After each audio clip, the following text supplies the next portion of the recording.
Good evening. I'm J.B. Milliken. I'm Chancellor of the University of Texas System. Thank you all for being here. I know you're looking forward to hearing and learning from the remarkable panel this evening as much as I am. Now, I know the people in this room are familiar with the University of Texas System, our 14 academic and health institutions, 240,000 students across the state of Texas, including two great institutions here in San Antonio, UT San Antonio and UT Health Science Center, San Antonio. So I'm here, of course, as Chancellor, but I'm also here as a member of the Council on Foreign Relations. The Council is a legendary organization founded in 1921 whose mission, in the words of its president, Richard Haas, is to be a resource of ideas and provide analysis and background to help people understand the world. It's nonpartisan and independent. Its publications are unsurpassed, and its programs are widely known as forums for some of the best discussion anywhere, and evident from the talent, perspective, and experience represented in tonight's panel. Its goal is to help all of us understand the world better through the sharing of ideas and expertise. So there's an obvious and symbiotic relationship between what the Council does and what we do in higher education. When I joined the Council, I was Chancellor at the City University of New York at the time, and I had the good fortune of living 2 blocks away from the Council's headquarters. And Richard told me then that strengthening the Council's connections with colleges and universities was among its highest priorities. He and his team do a great job putting on programs like tonight's and giving students and faculty access to webinars and conference calls featuring experts on global issues of the day. This engagement with higher education is good for them, it's good for our students and our faculty, and it's good for the world. So what was it about the Alamo City that made this New York-based organization focused on global affairs want to hold one of 4 election issue forums here? Why is San Antonio the perfect venue for tonight's conversation? San Antonio has grown into the 7th largest city in the nation, one of the fastest growing, with a Hispanic majority, a strong economy, proximity to one of our largest and best trading partners. In many ways, San Antonio represents the future of America, or at least what we hope for the future. It's dynamic, multicultural, on the rise, and highly engaged with the rest of the world. Helping make that hopeful vision a reality is the city's hometown university, where we are this evening.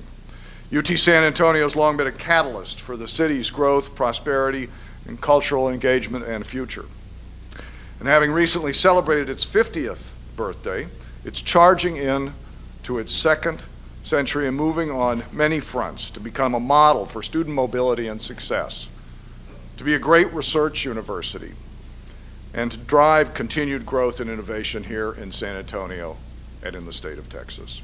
Fueled by its students and faculty, including a number of those with us here tonight, UT San Antonio is destined to play an even bigger role in this city, in this state, and on the global stage. And so I can think of no better venue for tonight's conversation. To get things started, I want to introduce our host and my outstanding colleague, President Taylor Amy, President of the University of Texas at San Antonio.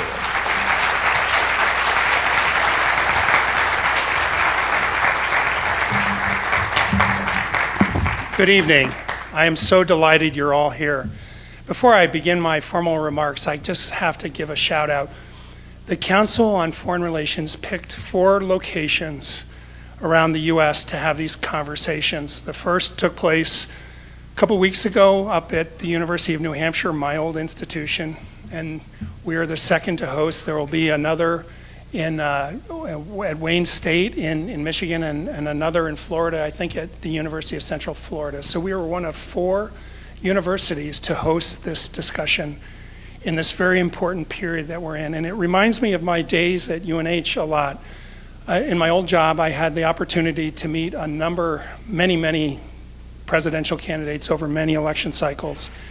And the power of meeting folks, thinking about the issues, being informed about the issues is such an important thing as we think about the coming election. So I am just delighted that the council selected San Antonio and UTSA to host this second national conversation. So it's an important thing for us, and it excites me. It reminds me of my old world where I was paying attention to politics 24/7. Chancellor Milliken, thank you for the opportunity. I'm delighted you're here to visit us again. I appreciate your working with us to do this. I'm also appreciative of your staff, Julie Goodmorning, for her work with us. I'm appreciative of the council staff and my staff. Let's give a shout out to our organizers who organized this event for us tonight. Thank you. We have some elected officials in the House. Charlie Gonzalez, former U.S. Congressman, Jada Andrews Sullivan, San Antonio City Councilwoman, and John Courage, San Antonio City Councilman. It's great to have our electeds here. The Council on Foreign Relations is a very, very special organization, as you'll hear in a minute. It is a wonderful educational resource for us, and to have the opportunity to host them here is just so special. You know this, but I'll repeat this. UTSA is a nationally recognized for our focus on civic engagement, having earned the prestigious Carnegie Community Engagement Classification, and I can't think of a higher and more noble purpose about being community and civically engaged than voting.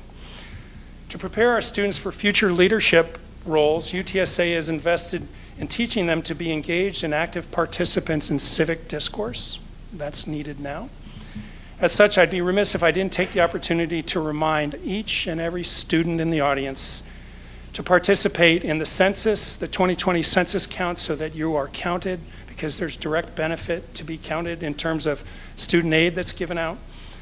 And I also want to ensure that each and every one of you votes in this coming primary and in the election in November. Please, please vote. Independent of your party, just make sure you vote. We actually have a polling station here on campus, as you probably know, and that's an important thing to have access to. So it's with this keen interest in civic engagement that I look forward to tonight's thoughtful discussion on critical foreign policy issues that will face our next administration. We're only 150 miles from Laredo. Laredo is the biggest port in the United States. Our economy in Texas and the economy in Mexico is so intertwined, it's indistinguishable. Our university has about 120 formal relationships with universities in 26 countries. 15 of them are in Mexico. So think about that. We just had a delegation of senior administrators go down to UDLAP to talk about some programs that we want to jointly establish with UDLAP. I'm on an economic development board, and we're very interested in the economy of Monterrey, the economy of San Antonio, and the economy of Austin as we think about the future. So there are a lot of critical foreign policy issues to discuss. Our panelists represent some of the country's most brilliant minds in this topic of foreign relations, and we couldn't be more honored to have them here with us tonight. I've been particularly impressed with how eager our panelists were to spend their time with our students today, our political science students. That was a wonderful opportunity to sit and talk about issues of the day, and I'm very appreciative that 50 of our students had that opportunity to meet our panelists. Not only are these panelists foremost experts in their field, they're also incredibly generous with their time, and we are very grateful. Now, it's my distinct pleasure to introduce our distinguished moderator for tonight's panel, Margaret Tlaib. Margaret's currently serving as the White House and political editor for Axios, one of the most interesting and wonderful news organizations in the country, as well as a political analyst for CNN.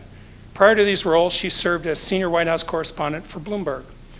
Well respected in her field, Margaret is past president of the White House Correspondents Association and the Washington Press Club Foundation. The work she is doing today to cover the current administration is the latest chapter in Margaret's extensive career in reporting on the White House. As a senior White House correspondent for Bloomberg, she covered Hillary Clinton's 2016 campaign, Barack Obama's 2008 and 2012 campaigns, and President Obama's 2 terms in the White House. Before becoming White House correspondent, Margaret honed her journalism skills at newspapers throughout the country, including the Los Angeles Times, the Sacramento Bee, and the Tampa Tribune. Her stellar reputation as a reporter was built on her numerous national stories, including the crash of Alaska Airlines Flight 262, for which she was named a Pulitzer Prize finalist, Margaret earned her bachelor's degree from the University of Maryland at College Park, where she majored in journalism with an emphasis on political science.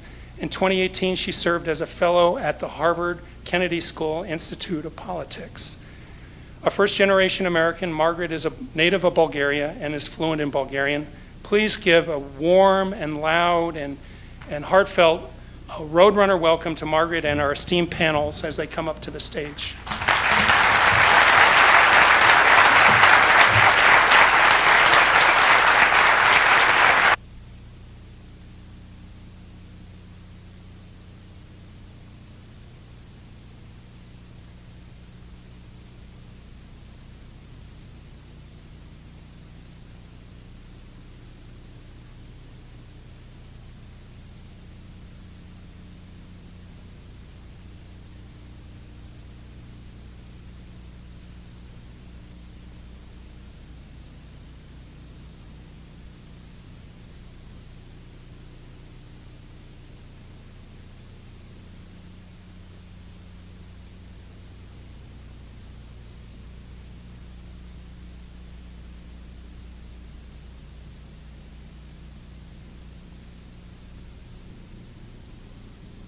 Far as co-hosting with universities across the country in pivotal states like Texas, timed, you might have noticed, slightly ahead of your primary elections.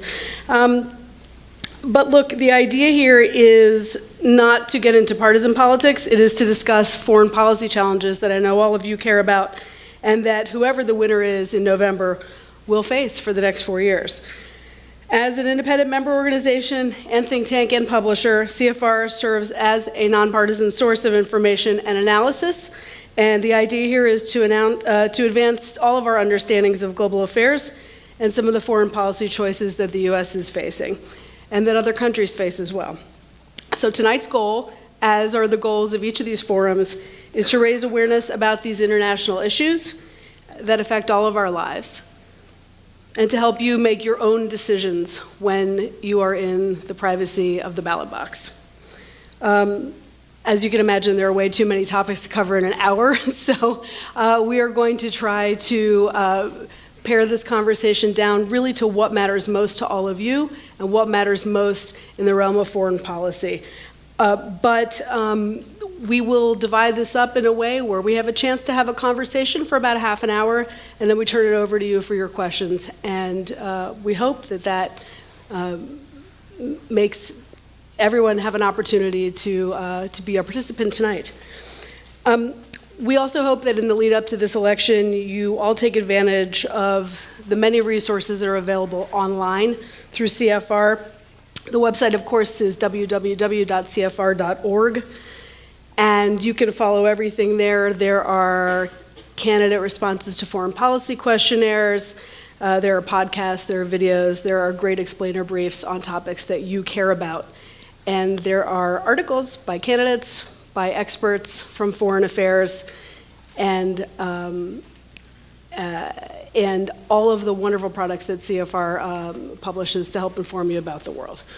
So again, I'd like to thank UT at San Antonio for this event, the Carnegie Corporation of New York for their generous support of CFR's 2020 election series. And I'd like to thank our panelists in advance. I am not going to give them the same over-the-top wind-up that I got here because you already know these fine people. But look, we have here among us, starting of course with Dr. Haas, folks who have worked for decades for Democrats and Republican presidents and helping guide foreign policy. Dr. Haas, of course, is the president of CFR and also former special assistant to President George H.W. Bush. Steve Hadley, former national security advisor to President George W. Bush. Jay Johnson, former Homeland Secretary, Homeland Security Secretary under President Obama, and Mary Beth Long, former Assistant Secretary of Defense in George W. Bush's administration. So I really want to thank all of you for joining us tonight.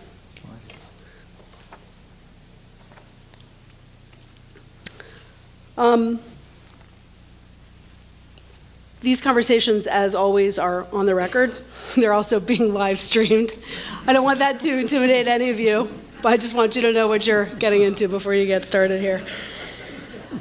Look, there's something else that we tried to do as we got started tonight, and that is to take a survey to get a sense of what you care about. And just by way of some frame of reference, I came straight from New Hampshire, where I got up around 6 this morning. I was up till around 3:30 last night, watching election results. And as you can imagine, the conversation there is very much about electability, domestic policy issues.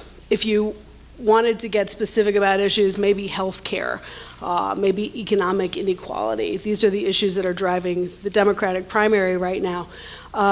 But for everyone in this room, and really for many Americans, even if it's not front and center on their minds, foreign policy is such an important part of what is going to shape the next 4 years and issues that we all care about. And so we wanted to get a sense in the room of what you guys are the most interested in, and that'll guide some of our conversation tonight. But just to give you all a feel for how your neighbors in the audience answered, one of the first questions was, when you're being asked who to support for president, how much do you care about foreign policy? And for this audience, it was a huge factor. 2/3 of you said it was a big factor in your decision. About 1/3 of you said it was somewhat of a factor, and almost no one said it was not a factor at all, maybe 3 or 4%. What do you consider the greatest threat to U.S. national security? Anyone want to guess? China in this crowd. By a pretty fair margin, but climate change and Russia, close second and third. Iran and North Korea, interesting to talk about. We'll definitely talk about these issues tonight, but nowhere near as urgent in all of your minds. We can talk a little bit more about Iran in detail. We talked about defense spending and democracy and human rights. Most of you are for maintaining defense spending. Not a big appetite for increasing the defense budget. And on this question, this perennial question for the United States, how important is democracy and human rights promotion to U.S. foreign policy? A bit of a split decision. It's very important to many of you, a little bit more than half, but only somewhat important to about the other half. Almost none of you said it's not important to at all. So this is the room. This is where we are tonight. And by way of that introduction, let's get started. Richard, I think I'd like to start with you because you've got a new book coming out about the world. It's just a quick primer to anyone who's never heard of the world here. And I think part of the goal is to give people a good baseline understanding of the world beyond your sort of immediate day-to-day life and why that matters. And I just wanted to ask you, not only, obviously, foreign policy is important, but why do you think foreign policy is going to be important in the next 4 years? What are the top issues? Why should we care? Thank you, Dazan. Thank you all for being here. When you run for president, you can choose a lot of things. You can choose your running mate. You can have a lot of say over your platform. You can choose what it is you say at the State of the Union or the inaugural. The only thing you can't choose when you run for president is your income. That doesn't change depending upon who wins. That just greets the winner. And it's going to be an extraordinarily difficult, daunting inbox for any number of reasons. That's one reason, that whoever is the 45th or 46th president, whoever is president come January of 2021, he or she is going to have enormous challenges. Secondly, I'd say is we live at a time that what happens out there affects the quality of life here. I don't know how many of you are old enough to remember that commercial a few years ago where it showed a few workers going off to Las Vegas, and they were clearly misbehaving. And the tagline at the end of the commercial was, "What happens in Vegas stays in Vegas." Well, the beginning of wisdom about foreign policy is that nothing stays local for long. Or put another way, what happens in Wuhan, China, doesn't stay in Wuhan, China. We learned the hard way on 9/11. What happens in Afghanistan or Pakistan doesn't stay there. If you come here and 3,000 people paid with their lives. We're learning with climate change. What's happening around the world doesn't stay there. Climate change doesn't reflect respect borders, it comes here. What happens in cyberspace, what some hackers, whether they're backed by government or not, what they do can have implications for our privacy, for our elections, for our bank accounts. So the second point I simply want to make is the world matters. And thirdly, things go the other way as well. What the United States does and doesn't do and how we do it probably matters more than any other country. This is not boasting. This is simply saying that the world we live in, the world we live in, I don't have to repeat all that. It's really different. That to a large extent was framed by the United States. And no other country has as much objective power. We're still roughly a quarter of the world's economy. We have this extraordinarily capable military. The dollar is central to the functioning of the world economy. We have tremendous, not just power, but influence that derives from it. And how we decide to use it, where we decide to use it, affects the world. So it's almost a feedback loop. What happens out there affects life here, but what we decide to do. You're doing it wrong. By the way, the people who are in charge of the sound just came from Iowa. Yeah.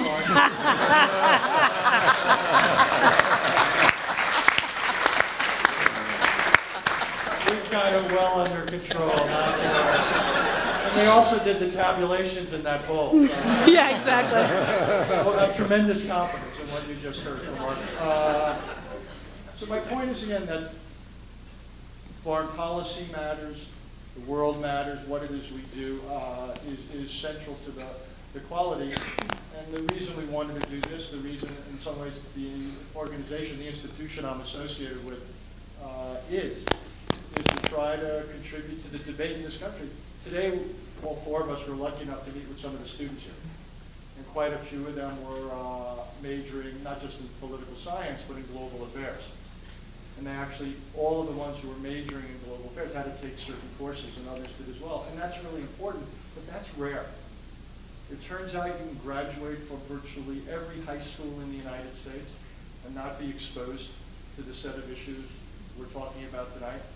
It turns out you can graduate from virtually any university, college or university in the country. And while courses aren't offered, you're not required to take them to get your degree.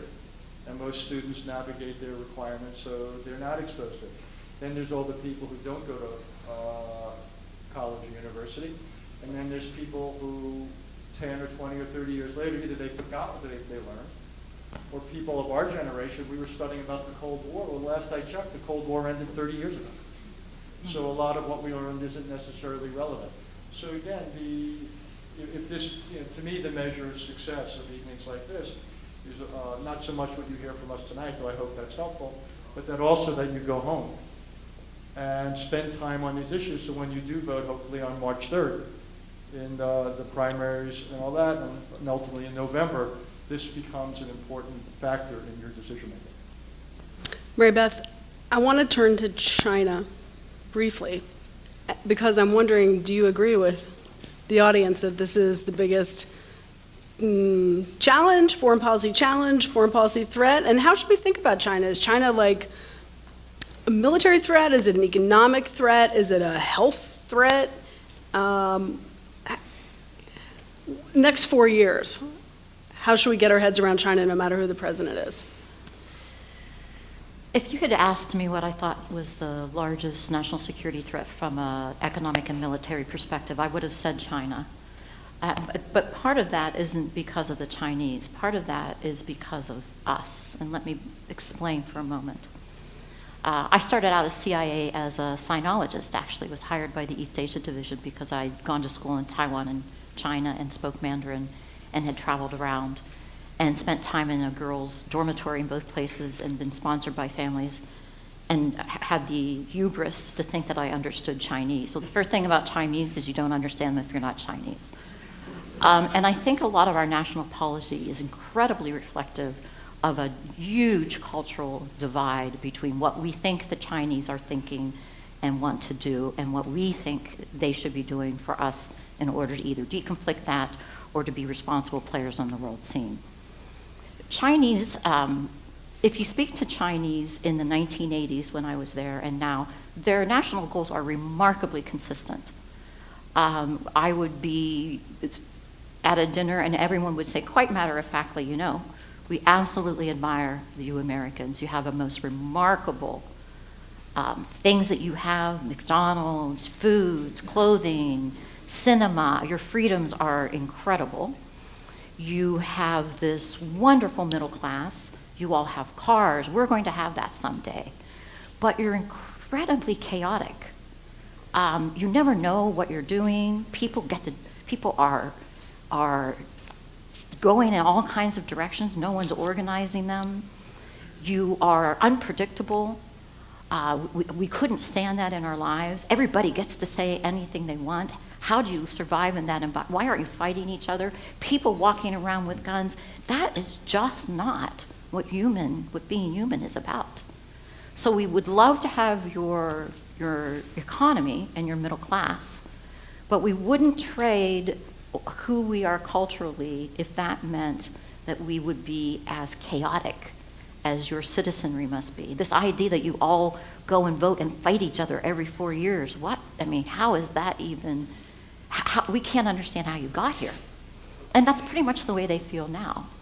Our inability to be consistent, well, first of all, to have a China policy, to be able to execute it, and then to have consistency in our national goals with China, not only within an administration, but over administration, makes China a much bigger challenge than I think China thinks it should be, number one. If you speak to Chinese now, and I'm in track twos, they describe themselves as a regional power. Now that's part of Chinese being very understated, but from their point of view, the idea that we rule the Pacific, that we have air superiority and naval superiority in their backyard, is a real military threat to them. And although they'll tell you that the Chinese people, just because there's so many and we're so diverse and our economic power is so great, we will conquer the world someday, but we won't have to do it militarily.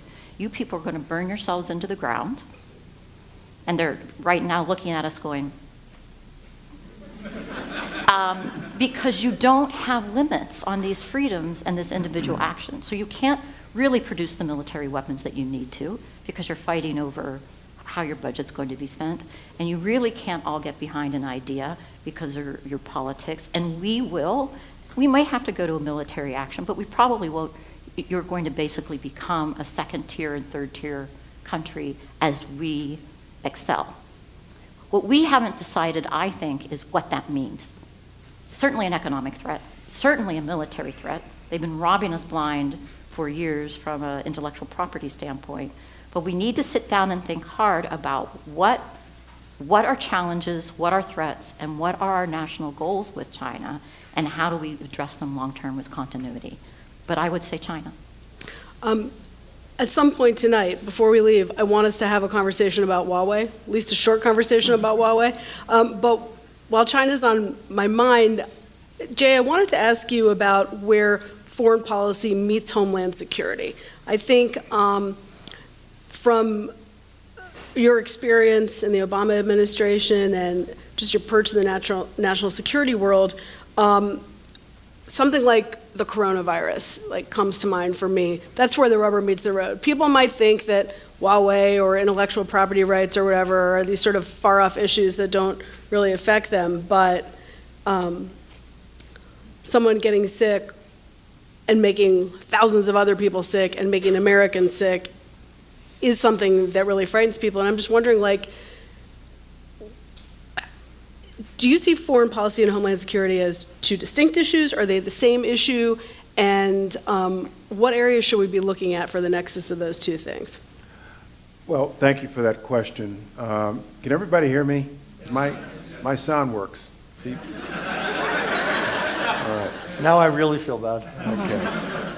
So, first of all, I have to say it's great to be back in San Antonio. I think it's been about 20 years and maybe 2 million people ago that I was here back in the days when I was general counsel of the Department of the Air Force.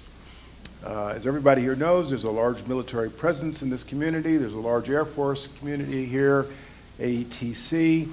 I came here a lot. So being here today, talking with students, talking with faculty, and a number of retired military, reminds me of my days as General Counsel of the Air Force. It was a civilian presidential appointment, Senate confirmed. I was appointed in October 1998. I served for 27 months in the last 27 months of the Clinton administration. And I had stepped out of being a corporate lawyer in New York to all of a sudden being this very senior level person in the Pentagon, a place I had had no experience with. I was not in the military. And as everybody here in the military knows, protocol, hierarchy matters for everything. Everything. It dictates who is referred to as sir, who is referred to as ma'am, who can give orders, who picks up the phone first, how you sign your letters, whether you put very respectfully or not, the size of your office, everything. And for us civilian political appointees, as Mary Beth knows, they have to find a place for you in the hierarchy. They got to figure this out because it'll drive the military crazy if all of a sudden they're dealing with a civilian official and they can't figure out where you are in the hierarchy. So all of a sudden, as the General Counsel of the Department of the Air Force, I was a 4-star equivalent. Imagine that, going from being a lowly corporate lawyer to being a 4-star equivalent. And it took some adjustment for me. I had to learn protocol. And one of the things that I struggled with was, among all the different things, like when you get in the car, the staff car, with a general, where you're supposed to sit. And so I was at a conference with every Air Force 4-star general at MacDill Air Force Base, as well as all the assistant secretaries, the secretary, and we were getting on this bus after the conference to go back to the lodging, and I see the Chief of Staff of the Air Force, General Michael Ryan, who was the Chief of Staff 1998, 99, 2000, 6'3", fighter pilot, Vietnam. He was like the poster child for an Air Force general. Full head of hair. Every fighter pilot in the Air Force has a full head of hair, in case you didn't know that. And he has a staff car. And he says, Jay, come ride with me. So we're walking toward the car, and I'm doing the protocol math in my head. I'm thinking, I'm a 4-star equivalent, but he's like kind of 4 1/4. So I will sit in the rear of the car on the left-hand side. And so I made my way around the car. I got in the back on the left-hand side, and General Ryan got in the driver's seat. A little embarrassing. His exec saved me. He got in the front. So, anyway, so your question is a good one. I think I just want some more stories, actually. We can get to the question later. I have more. When I came into the job of Secretary of Homeland Security, I did not anticipate the extent to which foreign policy matters for Homeland Security, but it does. I probably, in 37 months, met at least 36 of my counterparts and traveled numerous times. And I like to say, when I was in office, that the job of Homeland Security is not necessarily just defending the homeland from the 1-yard line, but defending the homeland from the 30 or 40-yard line. Before it gets to the homeland. Foreign policy. Yeah. And I can testify firsthand to the importance, for example, of intelligence sharing when it comes to Homeland Security, our threat streams. I can testify firsthand to the number of instances where we prevented something bad happening here in the homeland because of our intelligence sharing arrangements with intelligence communities in other nations, ministries of the interior in other countries. And you asked about the coronavirus. So when I think of the coronavirus, I think of the crisis we had with Ebola Yeah. in the fall of 2014. Yep. It was a lethal virus, and when you're dealing with a lethal virus, the first reactions are not always the best reactions.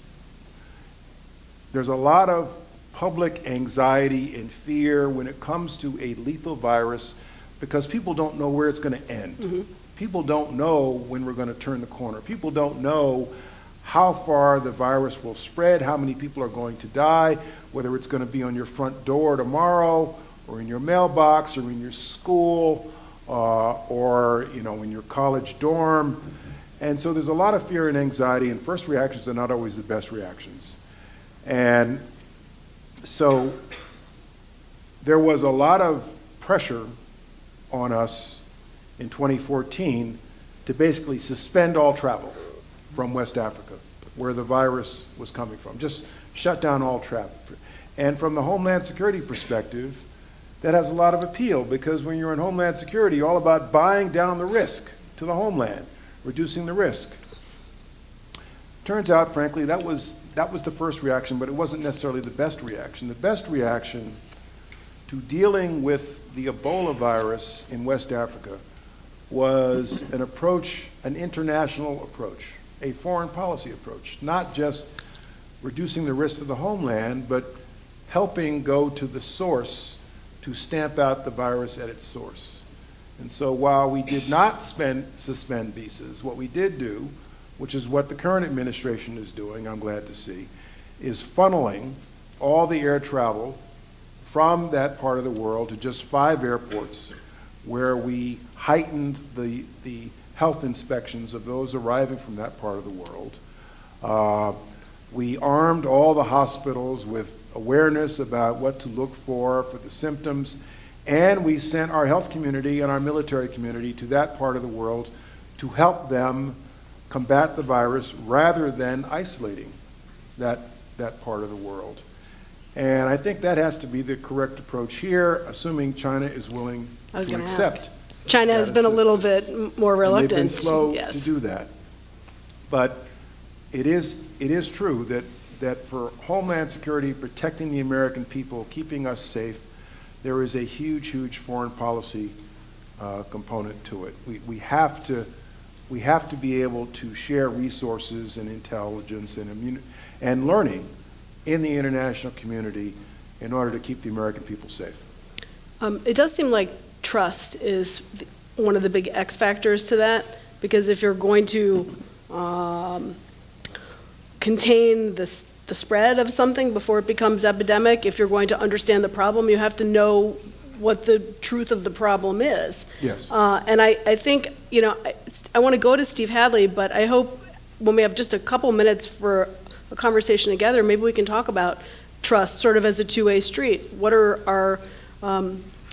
our challenges with trust of the United States? What are our challenges with being able to trust some of the other major countries that we deal with, either as frenemies or partners, or both? I'd say one thing on trust there. The bigger problem there is not that China doesn't trust us, though I think they haven't let in the Centers for Disease Control. They don't trust their own people. China is not allowing a free flow of information. The people who originally blew the whistle on the coronavirus were harassed, threatened with imprisonment, and so forth. They were punished. And because if there's a problem in China, it's an implicit rebuke of authority, and they couldn't live with it. They lost precious weeks. This is a crisis largely of their own making, because the first month of it, they simply try to circle the wagons, wouldn't deal with it, and they and the rest of the world are paying a price for it. So they're less of an international issue, though, again, the consequences are global. Absolutely. But in many ways, they themselves have created an enormous share of their own problem. Well, And it raises the issue that Mary Beth talked about, because it now means that the Chinese people are not trusting their own government. Right. Because their government did not tell them the truth early on, and is not really fully telling them the truth now. And it's one of the questions that those people Mary Beth were talking about. There's a real question about whether this is over the long term going to undermine the legitimacy of the regime in Beijing, and particularly Xi Jinping, who has centralized power unto himself, has gotten rid of the collective leadership, has gotten rid of a succession planning. And as my friend Condi Rice says, if you're going to be omnipotent, you better be omniscient. Because if you're not, and you make a mistake, it all comes back on you. And this is, I think, the interesting crisis for the Chinese regime now, they have now a legitimacy issue with their own people, and it's going to be a problem that undermines Xi Jinping. And the question is where this leads. And the longer it goes, the worse it gets, the more problematic it's going to be for China. So they say that authoritarian systems are slow to identify problems because they sit on information, they don't share it, they try to smuggle it. But once a problem comes, they're effective at dealing with it. Actually, China on this crisis has been bad on both. And the question is, what's that going to do to the relationship with the regime and their people? I agree. I think it's even more than the relationship, if you don't mind me just jumping on for 1 second. In China, the needs and the desires of the individual are outweighed by the collective. And whether the collective is the local party or the national government, or whether it's Xi, I think this even goes further than that. I think a lot of it will be blame on Xi, but I also think the Chinese are looking over the transom saying, this is a period in which the collective itself, as represented by the governmental system that we have, they opened the door a little bit with markets and that worked out well, and now they're really putting us at jeopardy. Maybe this collective, represented by Xi, but this idea that Beijing is where every decision needs to be made, is fallible. We'll see. Steve, I had originally planned to ask you about Iran, but I think this question about the role of democracy and human rights in U.S. foreign policy, it's very interesting to me. I think it's interesting to folks in the audience, and I think it plays into what we're talking about here. Both, in terms of what the U.S. role going forward should be. Should the U.S. be more engaged in democracy and human rights promotion than our country has been in the last 3 years? Or do you see that things are not moving in that direction? And and how do you think that this is going to be something that the next president is going to tackle, or only if there's a change of the guard will be something that the next president will tackle? Well, this is an issue I expect you'll get a variety of opinions on this panel. Good. So why all this discussion about the United States, about freedom, democracy, human rights, rule of law? And it's because that's the thing that brought us all together in the first place. The United States was a country not founded on the basis of common ethnic background or common language, but was really founded on a set of principles, freedom, democracy, human rights, rule of law, that attracted people from all over the world that wanted to build a country based on those principles. So they're in our DNA. So when people say, well, why do you promote them or stand for them abroad? I would say stand for them abroad. It's because they are in our DNA as who we are as people. And if you look at the rhetoric that's associated, I think, and Richard will correct me on this, almost every war we ever fought, a strong element of why we fought it was to promote freedom, democracy, rule of law, and human rights.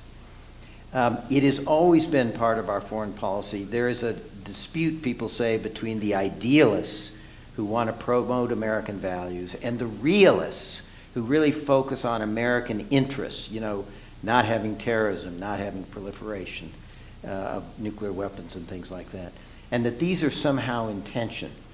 I've never felt that way. I always thought actually it's profoundly in our interests for the world to embrace our values, because a world based on those values are going to be more congenial to American interests, to American prosperity and American security. And indeed, as Richard said, we've, after World War II, established an international system with our friends and allies that actually reflected those values to a large degree. But the issue, so if you accept that as the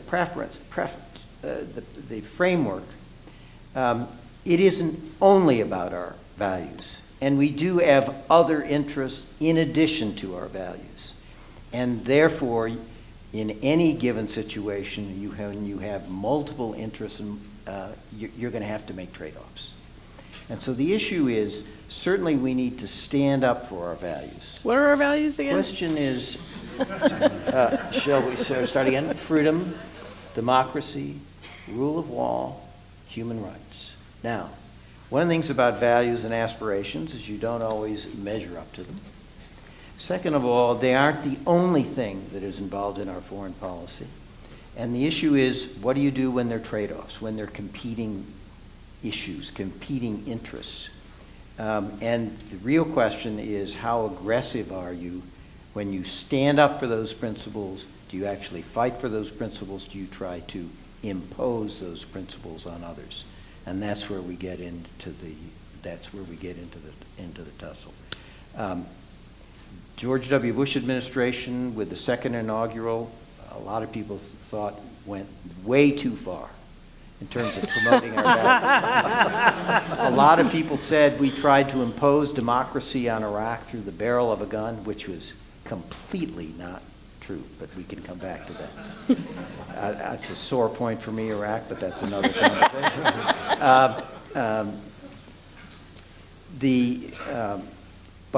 But the issue is, if you have those values, and if you believe in those values, how far do you go? And people thought George W. Bush went too far. President Obama, I think, dialed the rhetoric back in the early years of his administration, but I think you found him over time beginning to talk about the importance and standing up for our values, principles, human rights, and the like. I think President Trump has dialed it back now even probably further, but if you listen to some of the speeches that Pompeo and company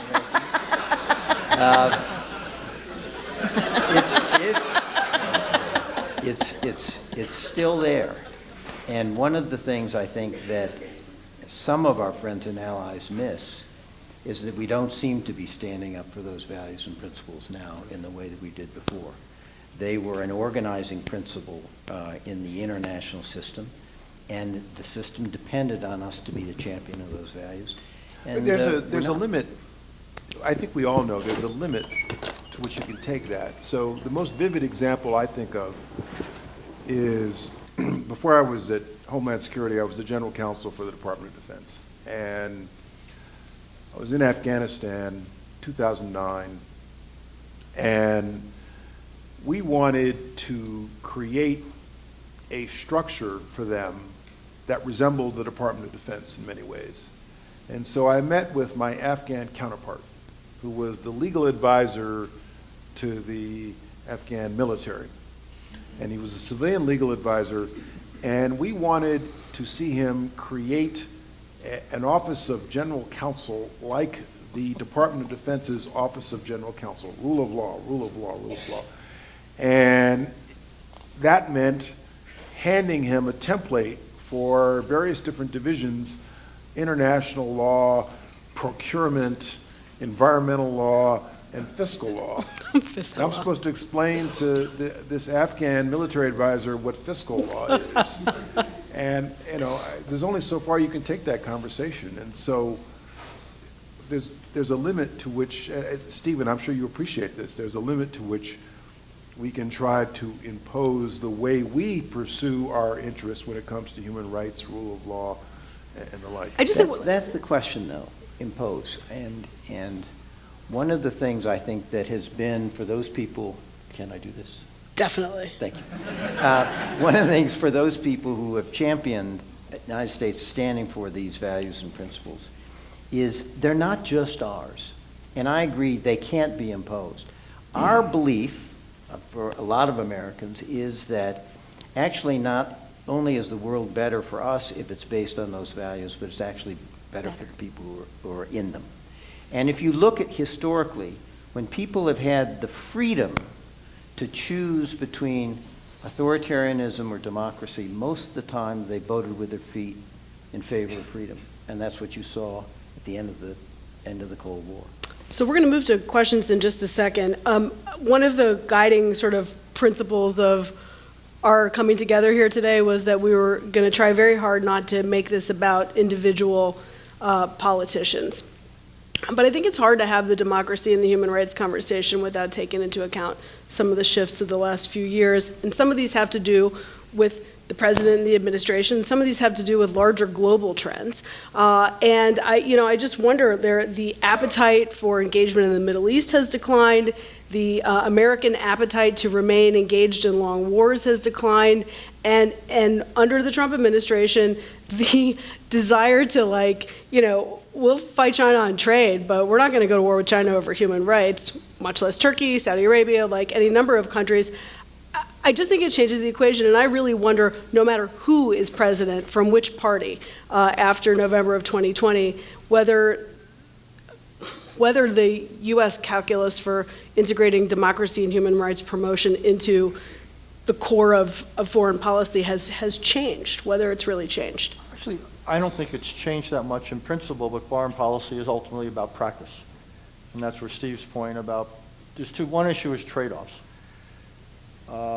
If you have strategic or economic interests with a country and you don't much like what's going on in terms of human rights or democracy, what takes priority? That's a big debate.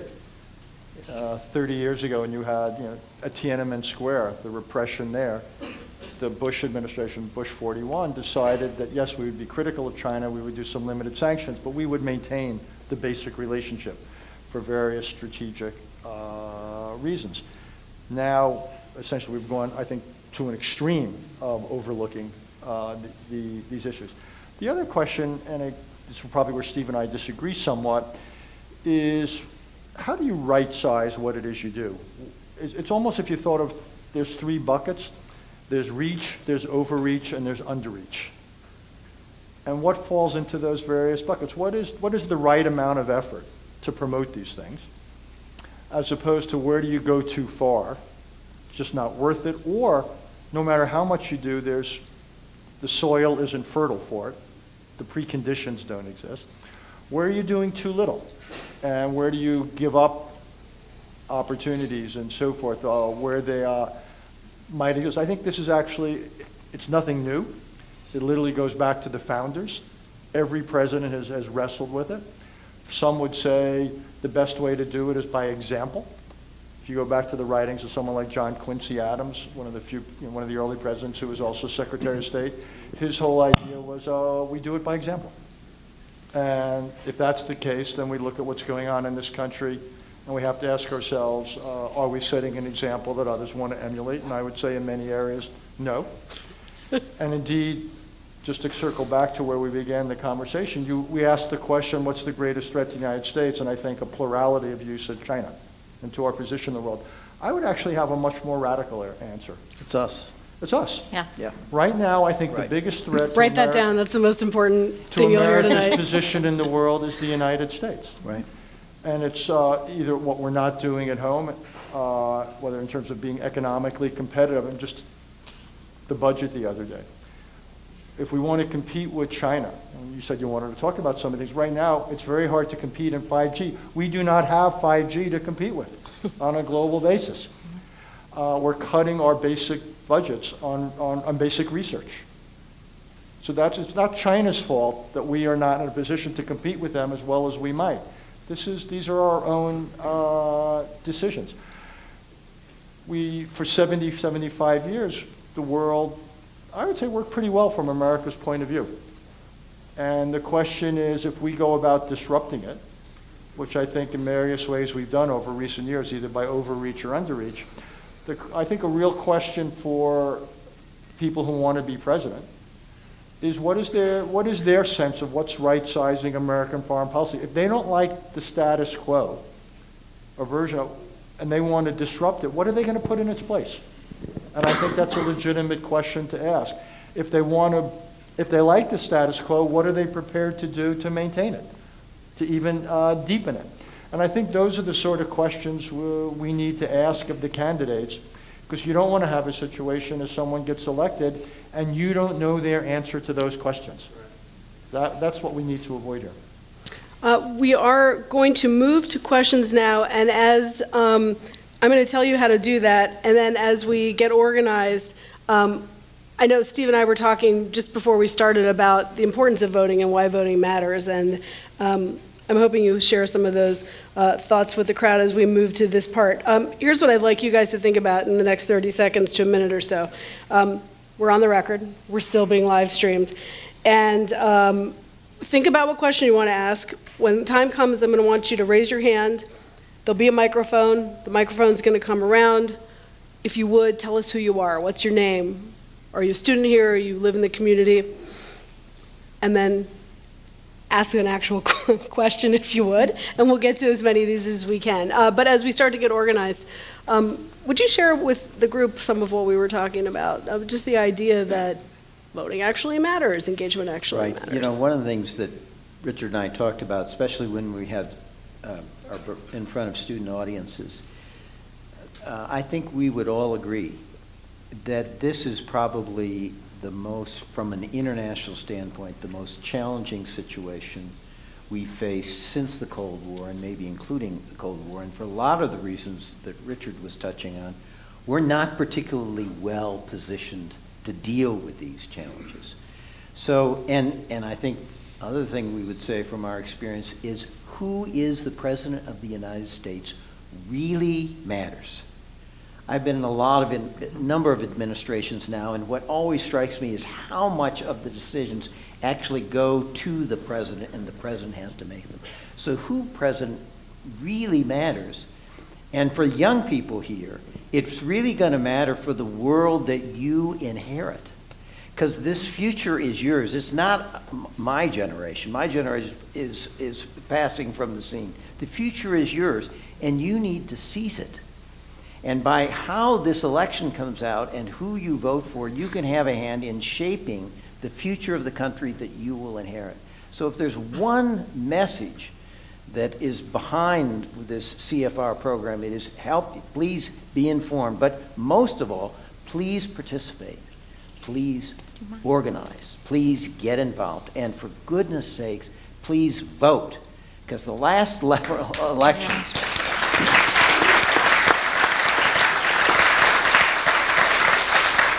Okay, quick. 2011 election was settled by about 550 voters in Florida.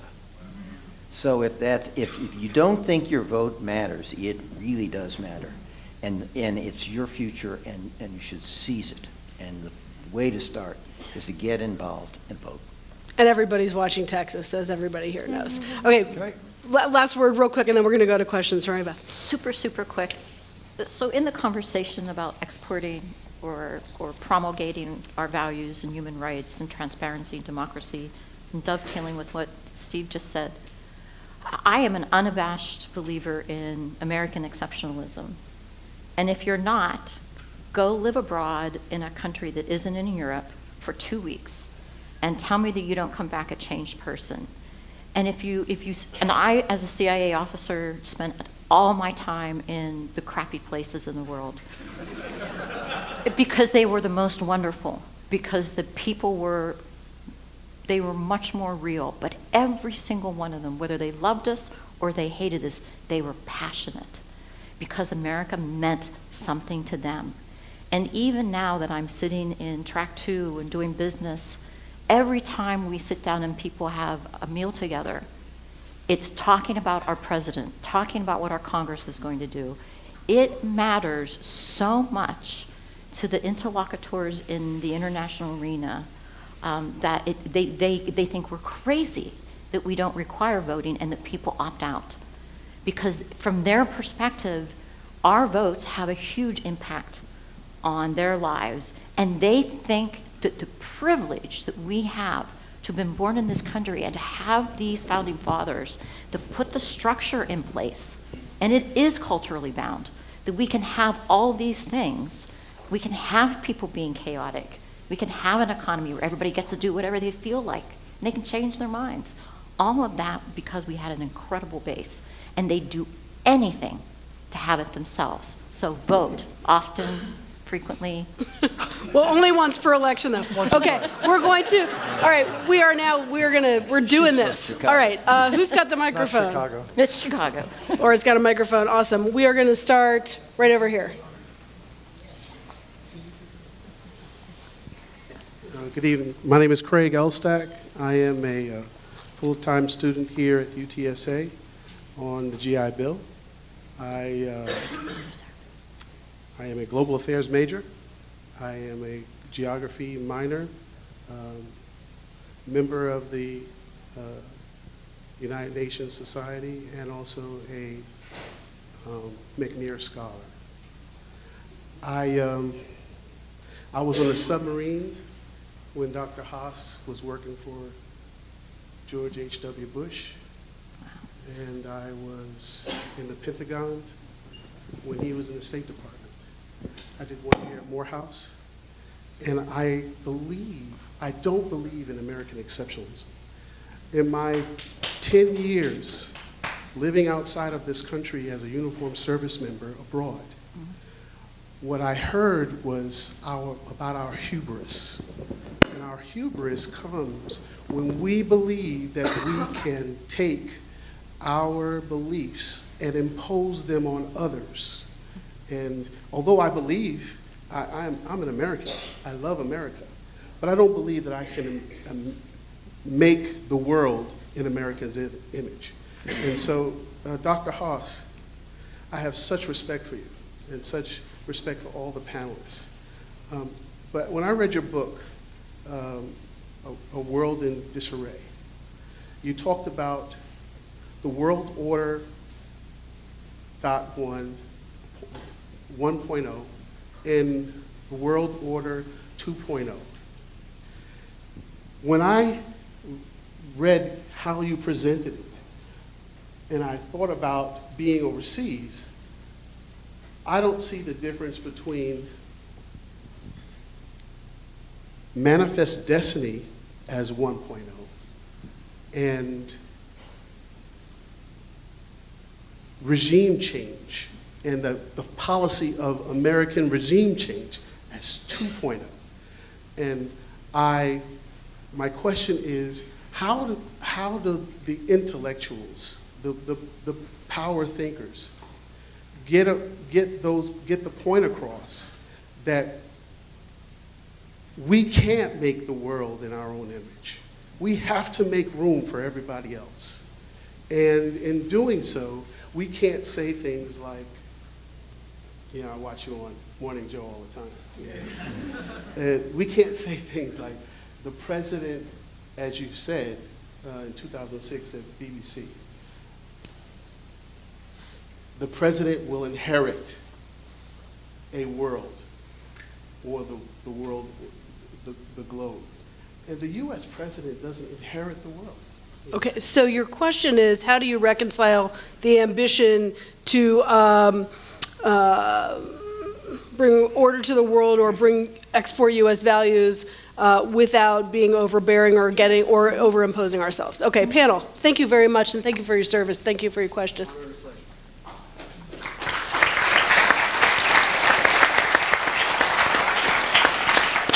Can I say one thing? Yes, sir. It takes a Morehouse man to ask a question like that. I'm class of 79. Well, it was a good good enough. year. Look, we talked about this a bit, and I think there's real limits to our ability to engineer the internals of other societies. I actually think the principal purpose of foreign policy, the principal, not the sole, but the principal purpose of foreign policy ought to be to shape the foreign policies of others. That's pretty ambitious. History would suggest that's plenty ambitious. To try to remake other countries seems to me, in most instances, a bridge too far. We've been successful on occasion. For example, after World War II, we were successful with Germany and Japan, but it did take World War II, and then it took years and years of occupation. And these were societies which in many ways were homogenous and lent themselves to certain types of reform. It obviously gets very different when you have societies that have not reached certain points of development. I'm not saying they don't have the potential for it. Don't get me wrong. This is not a racist argument and so forth. This is simply that all societies are not have reached the same stage of political and economic development. And it seems to me we've got to be mindful of the limits. I tend not to be a big enthusiast of regime change. It's very hard to bring about. And also, you can't guarantee what you necessarily get in its aftermath. So again, I just think that we've got to understand our limits. I think there's, and again, it gets back to this conversation, there's dangers in overreach, and Steve and I have had our differences about the Iraq War of 2003, which I saw as overreach and he sees differently. But I also think there's dangers in underreach. And I think in recent years, beginning with the last president, this is a bipartisan critique, and continuing with this one, I think by historical measures, the United States it can probably be better characterized by underreach more than, and I think that's also extraordinarily consequential. So I think one could be mindful of what you're saying about the limits of our influence and our capacity to push others in certain directions, but that doesn't mean also, if one can say that and still have concerns about a foreign policy that does too little. And if I could just say one word, I think the best example, another example, is where we are putting ourselves behind the aspirations of the people themselves. So if you look at Central and Eastern Europe after the end of the Cold War, those were countries that wanted democracy and free markets and wanted those values, and we facilitated that by bringing them into NATO, working with our European allies to bring them into the EU. And these were people that thirsted for what I would call values, the same values on which our country is based. I think that model works best when we're enabling and supporting people. I think, imposition doesn't work, and it is an example of hubris.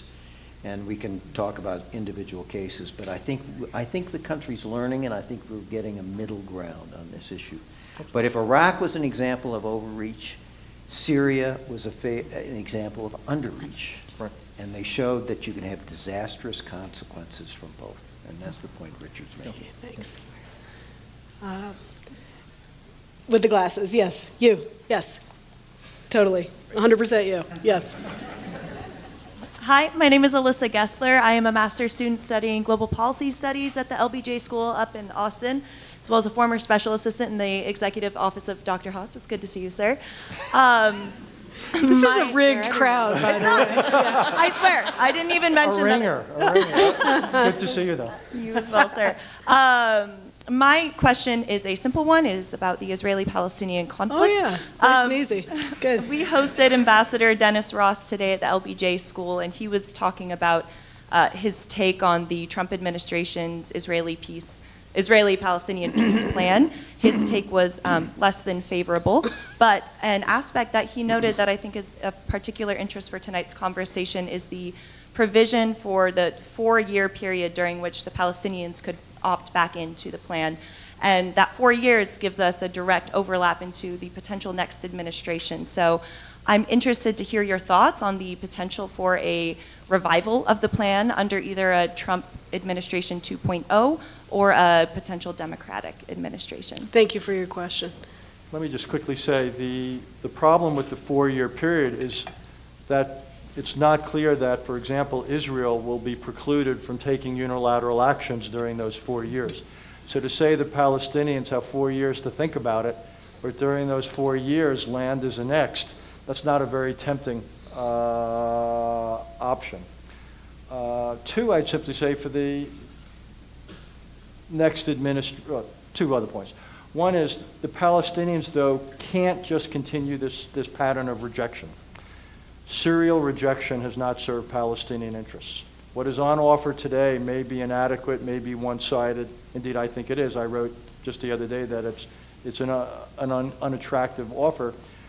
But the Middle East is not like red wine. If you put it aside for 10 or 20 years, it doesn't get better. And what the Palestinians are, it may take new leadership on the Palestinian side, but I think the strategy is not working. And it gets to my basic point. Whether there's success or not in the Middle East negotiations is going to not have it's not going to depend on the next American president. It's going to depend on there being Israeli and Palestinian leadership that's willing and able to make compromises and some big decisions. We can facilitate that, and all of us have worked on negotiations. and it comes back to you can't impose it. We cannot make the peace. We can't impose the peace. We can't make it stick. We can be helpful, but we're like the last 5%. The first 95% of any negotiation is the parties themselves. F.W. de Klerk and Nelson Mandela made a deal, not because of the United States. They were willing and able to make compromises because they had a vision and they had the political ability to sell it to their respective bases. Peace will only come to the Middle East if and when you have leadership in Israel and on the Palestinian side that are both willing and able to make peace. We can help them if they emerge, but until that happens, no peace plan will ever take hold. Yeah. I happen to read Dennis's writings, and I think he's got a spot on, and I also agree with my colleague. I think the bigger problem, there's two factors that no one's really talking much about, and that is how do you make peace with the Palestinians having been absent from any of the process. And it does force the Palestinians not to be the naysayer again, but to accept at least some portion of the plan in order to lock, I believe, the U.S. and the Israelis into a formal negotiation process so that during the 4-year period or whatever period it is, there are certain limitations on territorial aggregation, settlement building, et cetera. The one thing I'm not clear about is where the Arabs play a role and if they play a role. Because certainly Palestine is lacking in the leadership and the cohesion to come to the table with a position, and I think a lot of people are counting on that. But if they could enter into the negotiations with the help of either an outside force or an outside leader or an Abbas successor, they've got to somehow get into a process where they've locked into negotiations in order to maintain at least as much of the status quo as they possibly can, and then walk back what they possibly can. But I think it's a trap, and it's one that they'll likely fall into. Just say one thing. You know, there's two characteristics about a state. One is what are its borders, and the second issue are what are the kinds of institutions within those borders. And one of the things we tried to do in the Bush administration, I think there are echoes of it in the Trump administration plan, is focusing on how can we support the Palestinians to build the institutions of a state that are not corrupt, that are trying to deliver for their people, that produce jobs and economic livelihood, and don't support terror. The Palestinians not just deserve a state, they deserve a state that can do that for them, and the Israelis deserve a neighbor that meets those characteristics as well, in which they can live at peace. So it's a complicated issue. It's not just about the borders. It's also about what kind of state is going to live inside those borders. And that's an issue for the Palestinian people. It's an issue for the Israeli people. Secretary Johnson, did you want to embrace Jared Kushner's peace plan before we moved on? Or? No. It's okay. No, okay. Yes. I know my limitations. Yes, right back there with your hand up, yes. Hi, I'm Alan Yesinov. I'm a poli-sci student, a philosophy student in economics. And my question is about China and their energy policy. So they're moving towards a more sustainably sourced, let's say, natural gas energy system. And what they have been doing also is they've been exporting their coal industry into Africa and to African countries. They have about 200 projects in 34 countries. And my question is, how or should the U.S. Have a counter to this plan? Should we implement any sustainably sourced energy policies in these African countries? And how may the other, should the other developed nations in the world have a helping hand in this? Thank you. Thank you for your question. You want to take it or should I? I got to do China the last time, so I'll give you guys a I'll voice. do it quickly on this Okay, one. you do that. Sure. One of the things I think that's been interesting is that a lot of those projects are part of the Belt and Road Initiative. And there has been a lot of objections raised to those Chinese projects by the countries in which the projects are being built. And there's been concerns about environmental sustainability, fiscal sustainability, and all the rest. And Xi Jinping, in a speech he gave last summer, I think, on a Belt and Road Forum in Shanghai, acknowledged some of these criticisms and suggested they were going to reform. And one of the things we could all do, the United States, our friends and allies, and the international community working, again, with the Japanese, the Indians, the Australians, is come up with a set of standards for these kinds of big infrastructure projects, because the world desperately, the developing world desperately needs more infrastructure. But let's come up with a set of quality standards that ensure that these projects are transparent, don't promote corruption, are fiscally sustainable, are environmentally sound, that benefit the people in which the projects are built. If we could get China to sign on to those kinds of standards through international pressure, I think that would go a long way to beginning to address this problem. First, we need our infrastructure week, though, right? Yeah. So let me just make 2 points on that. One is Africa is central here. If you look at the rest of this century, right now the global population is somewhere between 7.5, 8 billion. By the end of this century, probably even in 50 years, it's going to be closer to between 9 and 10 billion. Almost all the increase is in Africa. This is the area of democratic bulge. So Nigeria, is estimated in 50 years or by the end of the century could be a country of 600-700 million people. It's incredible. So so what happens in Africa is, in demographic terms, the single most significant part of the world. Second of all, to do what you want to do, if we're going to compete, we have to have the technologies and we have to make them available. 2 separate issues. Solar, obviously, is one. Wind is another. There's other areas. One thing that should worry you, in the budget that was just announced a few days ago, the Advanced Research Project Agency of the Energy Department, which is their laboratory for innovation, got zeroed out in the administration's budget. This, to me, makes absolutely no sense. If we are going to, companies can do certain things. What we've learned, though, companies by and large don't do basic research, they do applied research, and they do development. It's very hard, given bottom lines, for companies to do basic things. That's where the government has to step in. And if governments do basic research, companies then can run with it and do the development and do the application. So if we're going to be, we have to, in a position to help people in Africa, I think we've got to do a lot more. And then, almost like the drug business, prescription drugs, we're going to have to think about how we make things available. And we're going to have to, so if we have innovation here, and America has, this great tradition of innovation, we're then going to think about how do we take things which companies have invested in, they've obviously got to recoup their investment, but then we're going to have to find ways to make it available and export it and provide protection for companies with their intellectual property, get them a return, yet still make it available.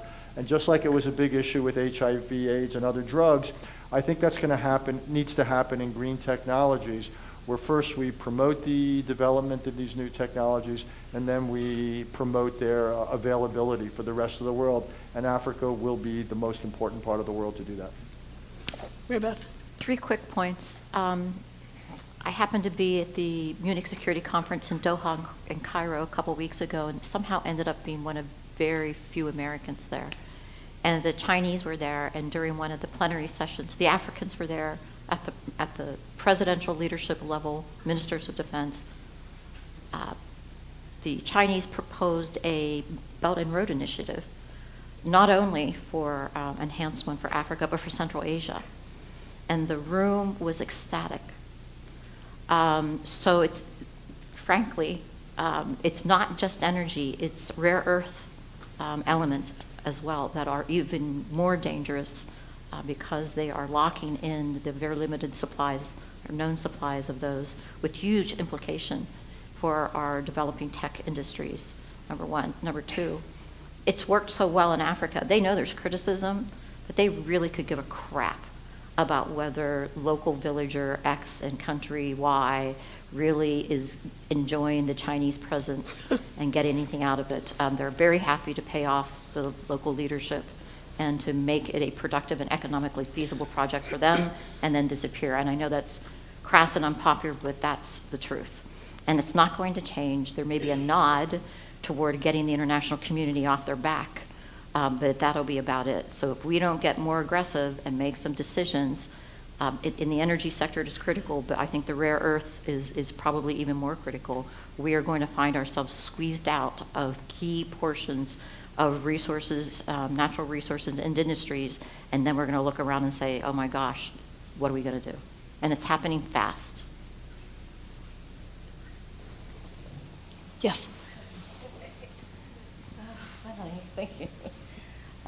Yes, I have an important subject that no one is talking about. Could you introduce yourself? Yes. My name is Reshmi Tharakan, Reshmi Medical Clinic. I've had a medical clinic for over 20 years. I'm a UTSA student. I'm studying neuroscience here. I'm back after 25 years to do criminal justice because I fight human trafficking and sexual violence in our state with Governor Abbott. The reason I'm here,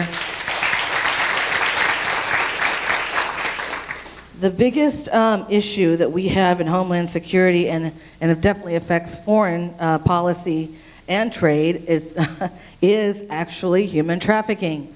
I spoke to one of the multimillionaires that I know who owns a company called Leidos, and they actually scan the equipment. Their equipment actually scans the crates that come in and out of our country. There are women in those crates. We're not just exporting and importing belts and bags anymore. There are human beings, children, women, and there are daughters, good citizens, and boys as well. 25% of the cases that I see are boys. So we're very concerned. I would like to, definitely speak a little bit more, and we would like to go. I'm a Republican, my husband's a Democrat, so if we can get along, I know the world can get along. So, What would you like to ask the panel? yes, but I'm very, very much, I've never heard of the Council of Foreign Relations before, so I'm very happy that we have this segue that we can talk with, our national security advisors. I actually, we're called our Empowering Women of America, and we work with different I organizations. just want to stop you before you go on any further. I'm just hoping, because we want to get to a few more questions. Do you have a question for the panel? Yes, I do. Could you share the question? This is the question I have. How will we be tackling, we're the first coalition in Texas, but how do you have any plan in tackling human trafficking, and what steps are we to do as citizens and universities, because it's happening in our universities as well, to combat this? Thank you. Thank you for your question. So when we hear the words Homeland Security, everybody looks at me. But Yes. the answer is yes. There is a plan for dealing with human trafficking. The only question is, will our leaders adopt it? And the reality of the southern border is, when you talk to border security experts who are focused not just on the land borders between the ports of entry, but the whole border, they will tell you, when you ask them, what more do we need? What more do we need to deal with the full range of border security, which is not just people crossing the border, it's human trafficking, it's drugs, it's guns, it's everything. More technology at the ports of entry in Laredo, in El Paso, to detect human trafficking, people in large vehicles stowed away. The worst things that can happen on a border, the most harmful, the most tragic occurrences on our southern border occur at ports of entry. People being smuggled, people being trafficked, but large volumes of drugs as well, and weapons occur at ports of entry. So you ask anybody in border security, what more do we need? They will tell you more surveillance, more scanning equipment.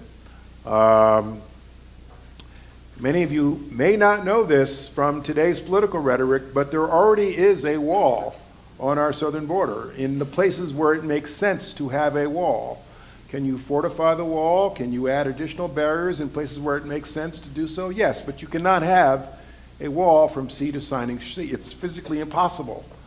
And you can't take from ranchers on the border away their property. You'll spend years in condemnation proceedings trying to do that. And so there is a smart approach to dealing with the full range of problems we have on our southern border, and that's simply more technology, more wall in places where it makes sense, but more technology, more surveillance, more land sensors, more aerial surveillance, more mobile surveillance to deal with exactly this problem and many, many others. It is a solvable problem if we could figure out a way to depoliticize it. It is a very, very solvable problem. Margaret, can I say two quick things? Just very quickly on human trafficking, there's the domestic side, then there's the international side. There are international protocols and arrangements. The problem is compliance. And the issue is certain countries tend not to enforce it. To what extent then do we introduce sanctions? How do we basically increase international effort? We can't do it all here.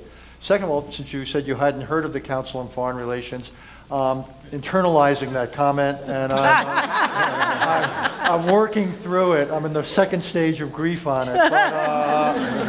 But we do have a large project on just this, on human trafficking. And over the next 18 months, we are coming forward with what we think are a bunch of recommendations for the world, for the quote-unquote the international community, to make it more of a community, and for the country, in terms of what rules are needed, laws, and then what mechanisms are needed to enforce them. And we have made this a priority for our institution. Okay, you guys are going to kill me. I think we probably have time for one more question, maybe two if we're super concise, and I'd like to reward. There's one more thing I want to say. Okay, then we only have time for one more question. I'm just kidding, go ahead. No, I'm just joking, please. Okay, you're calling on me. Yes. Okay. So, Calling on, yeah.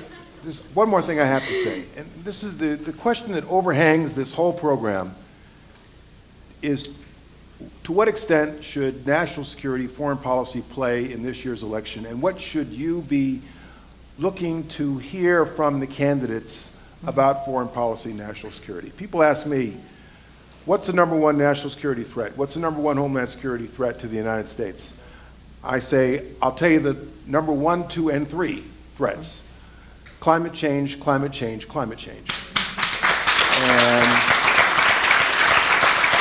the threat of severe weather systems on aging infrastructure in this country in particular.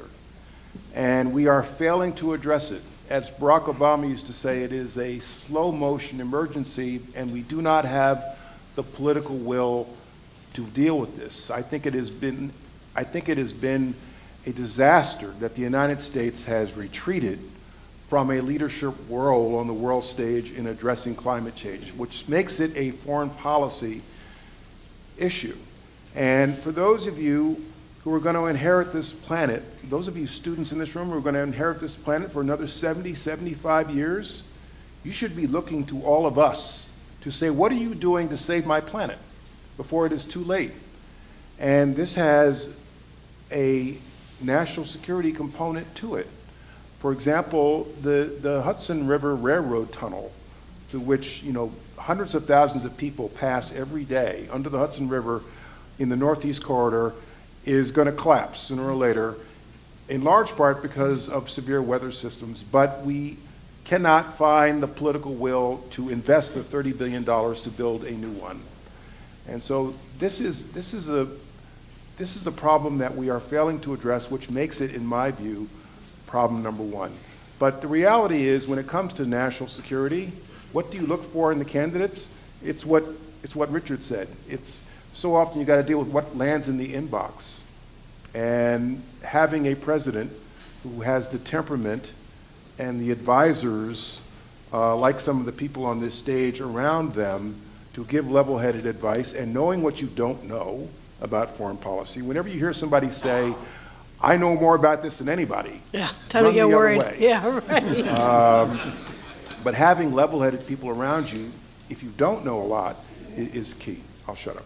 I promised one question in the back. Where did you go? Yes, you're holding something up. Wow, up in the nosebleed seats. But make it As concise as possible. Okay, awesome. For you. So this is related to the 12 questions that were in the questionnaire for the presidential candidates, and it was relating to Hong Kong and China. So for me, I'm paying attention to the news. I know the coronavirus is kind of a big deal right now. So for me, what is your opinion? What's your stance on how America and the Council of Foreign Relations should address the kind of issues that are happening in Hong Kong? Suddenly, the streets have cleared, so those problems are not gone. What is the way forward? How does America address that? Or CFR, for that matter. Well, let me just say one thing about CFR. We don't take CFR positions. The whole idea is we want to be a nonpartisan, independent resource. We put out analysis from individuals who work there, and then we publish the leading magazine in the world called Foreign Affairs, and you have these different points of view, just like you've heard 4 different points of view here, and then hopefully you find it useful and you reach your own decision. In terms of Hong Kong, because of the coronavirus, you've had almost a pause, like China's pressed the pause button. Yep. But it's not more than that. And the relationship between the mainland and Hong Kong, this will be once again a source of massive friction. It will have implications not just for Hong Kong, but obviously the mainland is worried about, it's ironic given what's going on, the quote unquote, the political virus spreading to the mainland. They're also worried, it's obviously had tremendous implications for Taiwan, because the entire concept of one country, two systems, I believe, has been irretrievably delegitimized and undermined. So I think that this issue will come back. There's no modus vivendi that has been established, and this is, we like to think of things being solved, lots of things that best can be managed, but if this can't be managed, I think, and Mary Beth may disagree with me, but I think the Chinese want to avoid using force unless they believe they have to. So it is their last option, but it remains an option because they are not in a position, I believe, from their own point of view, I'm not agreeing with it, I'm describing it, where things can happen on Hong Kong that they believe would set in motion trends that would affect the permanent status of either Taiwan or would affect the politics on the mainland in ways that would potentially threaten the role of the Communist Party. Yeah, Mary Beth. Super quick. It's funny that you raised that. I was just thinking in my head, we've been talking about democracy and people wanting their rights and they don't want corruption and they want a choice. How little we are talking about and how little dialogue you hear about the people in the streets in Hong Kong, the people in the streets in Iran, the people in the streets in Iraq, and arguably in Lebanon, doing exactly what a little while ago we would have said, wow, if we only could have made this happen, and yet you can hear the crickets. And I wonder what that means about us and the world for that matter. Well, on that extremely uplifting note, no, I'm just kidding. No, look, let that hang for a minute. That's something to think about. As we wrap up here tonight, I do want to give Dr. Haas one more plug for his book. It's coming out in May, and if you're really interested in understanding the world, A Brief Introduction should get you started. I'd like to thank the panelists, Steve Hadley, Jay Johnson, Mary Beth Long, Dr. Haas.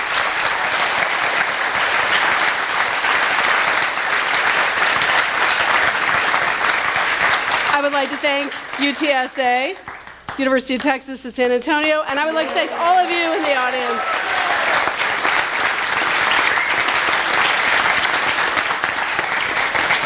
Thank you for joining us tonight, and we hope you stay in touch and vote. Thank you, Mark. Thanks. Let's thank the moderator. No, thanks.